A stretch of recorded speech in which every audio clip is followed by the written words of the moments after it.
What's up? It's your boy Sneaky Q. We back here again with my magazine. We got a special guest for you guys today. The man that wears many hats.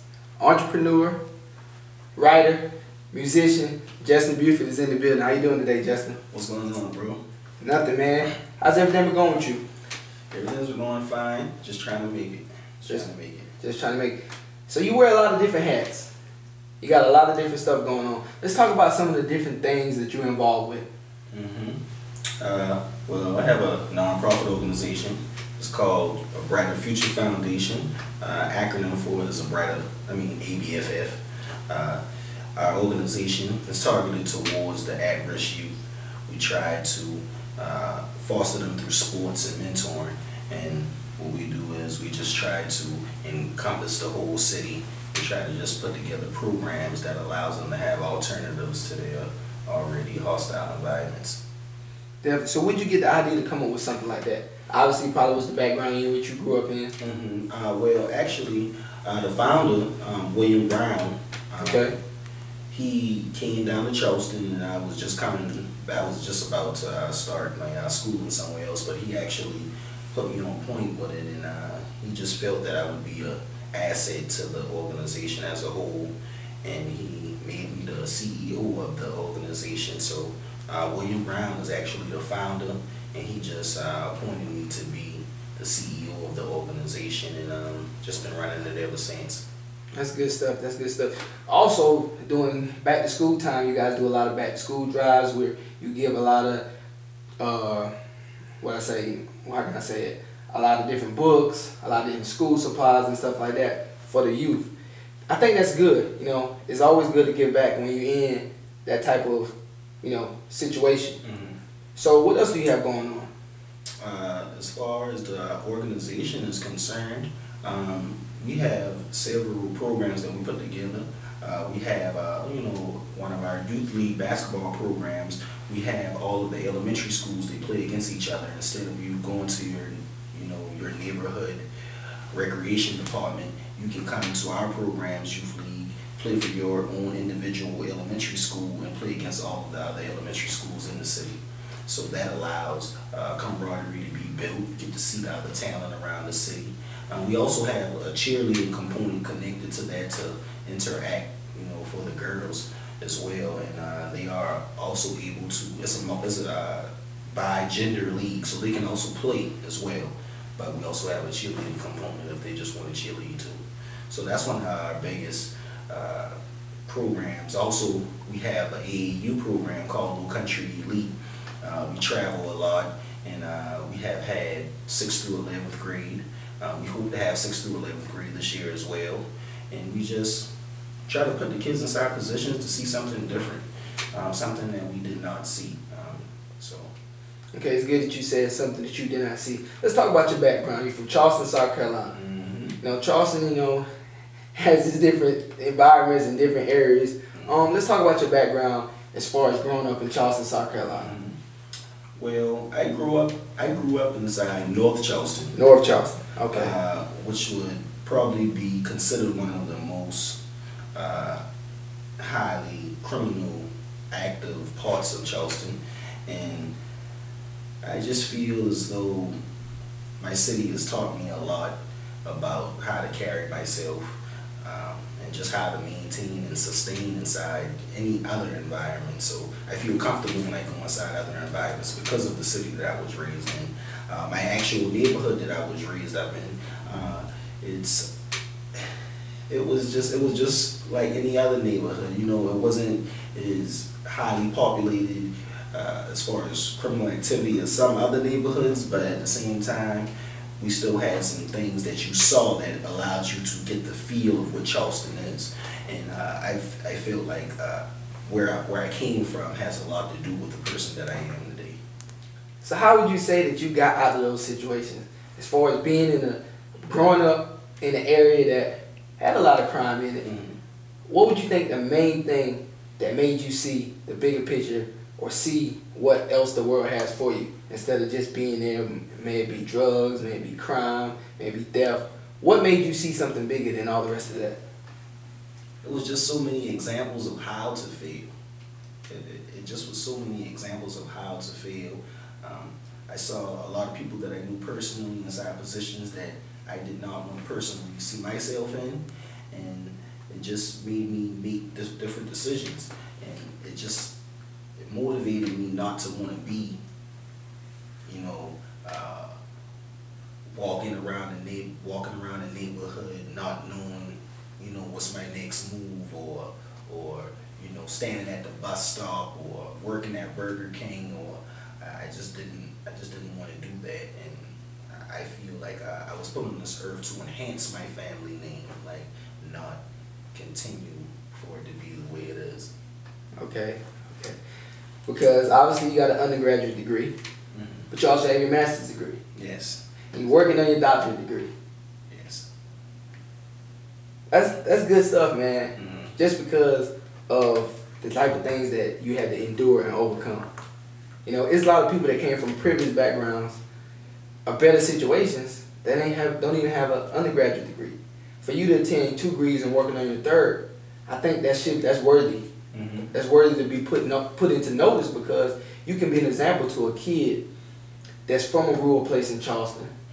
To see, okay, I remember Justin Beaufort, he grew up in the neighborhood right next to mine, and look what he did, you know. So you a true example of that.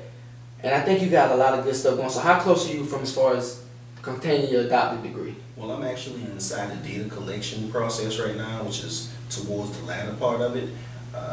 You do the data collection, and then you actually do the data analysis, and that's when you go forth with everything else, once all that information has been collected and then analyzed. So that's the process that I'm in. I'm scheduled to graduate.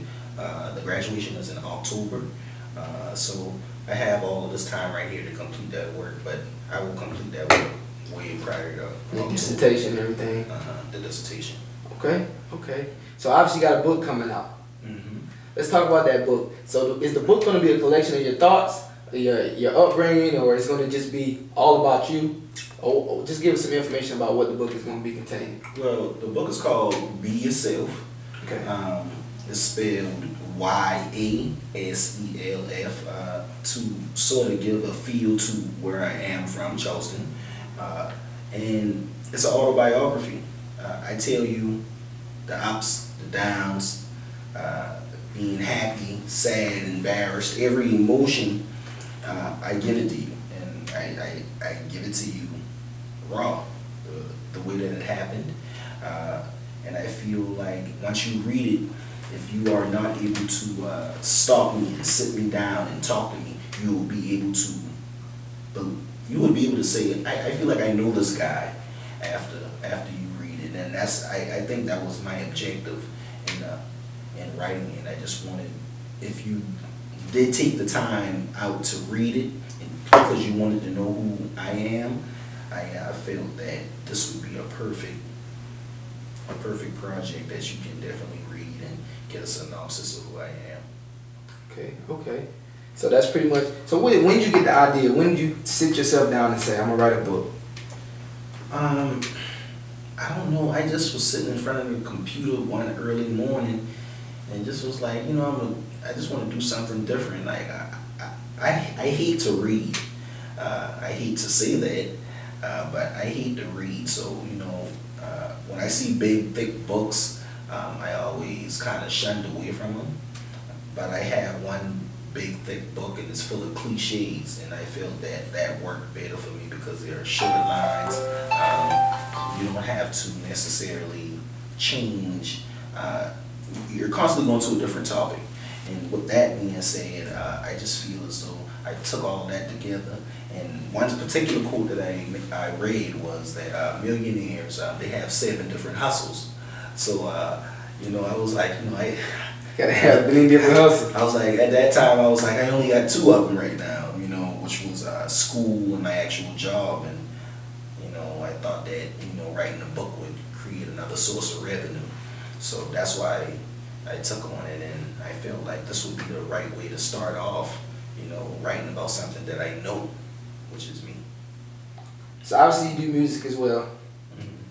Let's talk about that video that you just released back in November, the Witty Q's that video.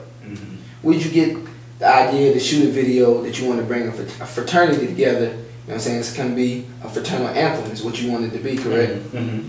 Where'd you get the idea to do something like that? Well, that song came about with just being amongst a lot of good brothers, you know, such as yourself, and it just came over time. I wanted it to be an anthem to say, where are we?